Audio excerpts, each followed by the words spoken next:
తల్లి విడాకులు ఇవ్వొద్దని ఎంత నచ్చ చెప్పినా వినలేదు. దీంతో 2010లో వీరిద్దరికీ కోర్టు విడాకులని శాంక్షన్ చేసింది. ఇక వీరికి పెళ్ళై 4 సంవత్సరాలైనా పిల్లలు లేకపోవడంతో ఈమెకు ఎలాంటి కాంపన్సేషన్ రాలేదని చెప్పొచ్చు.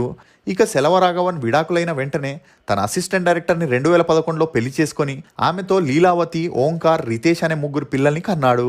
ఇక ఇదిలా ఉండగా సోనియాకి తన తల్లి, తమ్ముడి బాధ్యత ఈమె మీదే ఉండడంతో మళ్ళీ సినిమాల్లో యాక్ట్ చేయాలనుకుంది. అందుకుగాను శింబుతో ఉన్న క్లోజ్నెస్తో తమిళ్లో వానం అనే మూవీలో యాక్ట్ చేసే ఛాన్స్ వచ్చింది. ఒక అమ్మాయి పెళ్లికి ముందు ఎంతమందితో లవ్ అఫైర్స్ నడిపినా పర్వాలేదు గాని పెళ్ళై విడాకులైన అమ్మాయిల్ని, ముఖ్యంగా సినిమా ఇండస్ట్రీలో ఉండే వాళ్ళని అమ్మాయిలనే నిందిస్తూ వారిని సూటిపోటి మాటలతో టార్చర్ పెడుతుంటారు. అలా సోనియా తన సెకండ్ ఇన్నింగ్స్ ని సక్సెస్ఫుల్ గా స్టార్ట్ చేసినా ఈమెను అందరూ మొదట్లాగా యాక్సెప్ట్ చేయలేరు. దీంతో ఈమెకు ఎక్స్పోజింగ్ చేసే క్యారెక్టర్స్ ని, మదర్ రోల్స్ ని, సపోర్టింగ్ క్యారెక్టర్స్ ని ఇచ్చేవారు. ఇక సోనియా తను చేసిన తప్పు వల్ల సక్సెస్ఫుల్ హీరోయిన్ గా ఉన్న ఈమె 29 ఏళ్లకే